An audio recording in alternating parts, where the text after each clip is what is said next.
Delhi MCD में cross voting के बाद सियासी पारा चढ़ गया है। आम आदमी पार्टी ने अपने ही 3 पार्षदों पर बड़ी कार्रवाई करते हुए उन्हें सस्पेंड कर दिया है। वहीं बीजेपी ने इस मुद्दे को लेकर आप पर हमला बोल दिया है।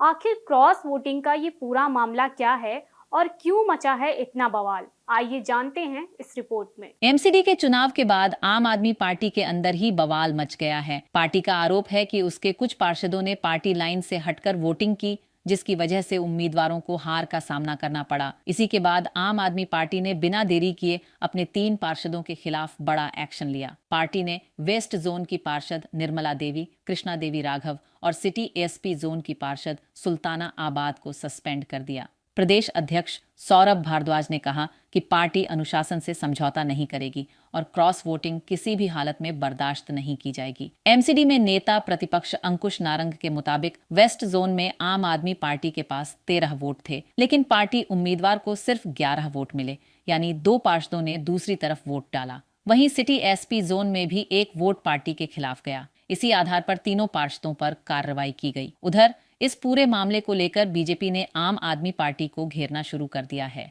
दिल्ली बीजेपी के प्रवक्ता प्रवीण शंकर कपूर ने कहा कि अपनी ही 3 महिला पार्षदों को सस्पेंड करके आम आदमी पार्टी ने एक बार फिर महिलाओं के प्रति अपनी सोच दिखा दी है। बीजेपी का आरोप है कि पार्टी अपनी हार की जिम्मेदारी लेने के बजाय अपने ही नेताओं पर कार्रवाई कर रही है। इस बीच एमसीडी में बीजेपी की स्थिति पहले से और मजबूत होती दिख रही है। वार्ड समितियों के चुनाव में बीजेपी ने 12 में से 10 चेयरमैन पदों पर जीत हासिल की, जबकि आम आदमी पार्टी सिर्फ 2 समितियों में ही अध्यक्ष पद जीत सकी। इसके अलावा स्थायी समिति की 6 सीटों में से 5 सीटों पर भी बीजेपी ने कब्जा जमाया। एमसीडी में यही समिति सबसे अहम मानी जाती है। करोड़ों रुपए की परियोजनाओं, बड़े ठेकों, बजट और कई महत्वपूर्ण नीतिगत फैसलों को मंजूरी देने का अधिकार इसी समिति के पास होता है। यही वजह है कि बीजेपी की बढ़ती ताकत और आम आदमी पार्टी के अंदर हुई क्रॉस वोटिंग को दिल्ली एमसीडी की राजनीति में बड़ा घटनाक्रम माना जा रहा है। अब इस कार्रवाई के बाद सवाल यह भी है कि क्या आम आदमी पार्टी के भीतर सब कुछ ठीक है